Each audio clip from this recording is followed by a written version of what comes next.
Alors, rebonjour à cette autre capsule. Maintenant, je suis à la page 16. Alors, je vais faire avec vous, je vais démontrer un petit peu la démarche pour résoudre l'exemple de problème portant sur les solides équivalents. J'en ai deux, en fait. On a le A et le B qu'on va faire d'abord. Alors, évidemment, je vous réitère le fait que ce serait idéal que d'abord vous l'essayiez, vous arrêtez la capsule pendant ce temps-là et vous relancez la capsule vidéo pour vous corriger. Alors ici, tu vois, on parle d'un cône qui est représenté ici.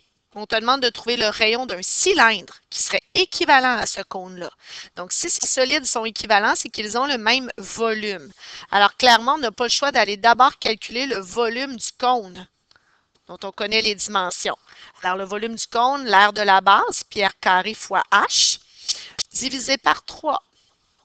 Alors ici, on a tout ce qu'il nous faut, pi fois 6 au carré fois 10 de hauteur divisé par 3, bien, ça nous donne un volume de 377 cm3. Ça veut dire que le volume du cylindre qu'on cherche est égal au volume du cône parce qu'ils sont équivalents. Donc, le volume du cylindre vaut aussi 377.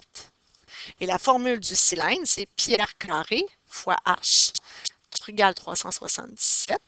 Et on mentionne que la hauteur du cylindre a la même que le cône. Donc, on est en présence de pi r carré fois 10 égale 377. Alors, par isolement de variable, vous obtiendrez R est égal à 3,46. Ici, on est en centimètres. Très bien, alors c'est assez classique comme problème. En B, on te demande de trouver le rayon d'une sphère qui serait équivalente à ce cylindre. Donc, le cylindre a un volume de 377.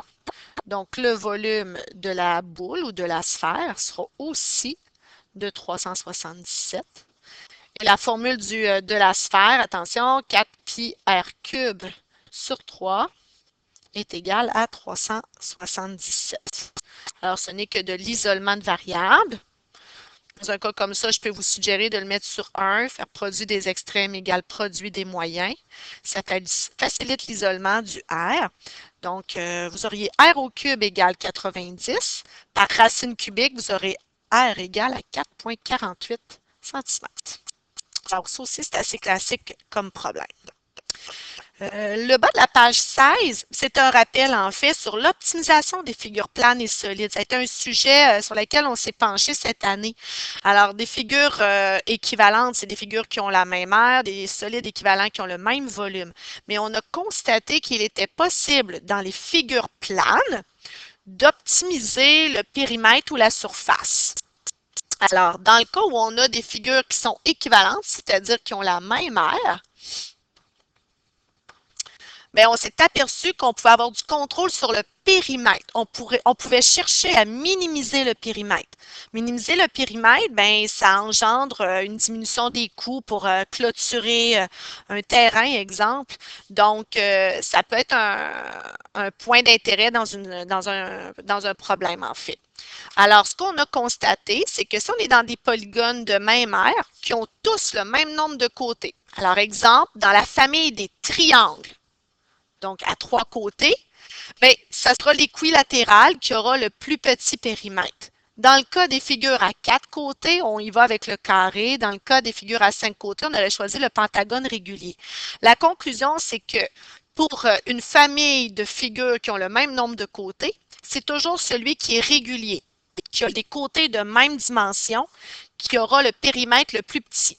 Alors, l'idée, c'est d'aller toujours vers la figure plane qui a des côtés qui se ressemblent le plus entre eux pour minimiser le périmètre.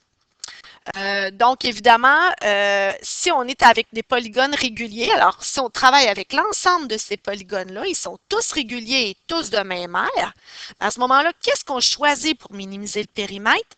Bien, la consigne dit que plus il y a de côtés à cette figure-là, bien, plus le périmètre sera petit. Donc, ça veut dire qu'ici, là, dans la famille des 3 côtés, c'est le triangle équilatéral. Dans la famille des 4 côtés, ce sera le carré, et ainsi de suite. Mais il y a possibilité de minimiser le périmètre en augmentant le nombre de côtés. Alors, l'hexagone régulier serait de plus petit périmètre que le pentagone, ainsi de suite. D'accord? Donc, évidemment, si on réfléchit, peut-être qu'un petit peu plus bas, on aura cette réponse-là, mais l'idée, c'est d'augmenter à l'infini le nombre de côtés si on veut minimiser le périmètre. Donc, ce serait le cercle qui serait le polygone avec le plus petit périmètre. Maintenant, si on y va avec des solides, bien, parmi les prismes à base rectangulaire qui auraient la même aire totale, bien, on s'est aperçu que plus on tend vers le cube, qui a une régularité dans ses côtés, bien là, on réussit à maximiser le volume. Alors, dans les figures planes, on veut minimiser le périmètre, puis dans les solides, on a tendance à vouloir maximiser le volume. Donc, essayer d'avoir le moins de carton possible, mais de rentrer le plus grand contenu à l'intérieur. Alors, pour ce qui est des bases rectangulaires, on irait avec le cube, qui a le plus grand volume. Mais si, par exemple, on avait des prismes à base rectangulaire qui ont le même volume, alors là, on a le même contenu, bien, le cube nous permettrait aussi de minimiser la quantité de carton. Alors, on peut vouloir maximiser le contenu ou on peut vouloir minimiser la quantité de carton, c'est-à-dire la surface, mais les figures, les solides qui se démarquent sont les mêmes.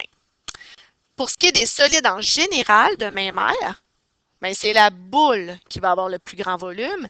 Puis les solides de même volume, bien, c'est encore la boule, mais qui aura le plus petit air possible. D'accord?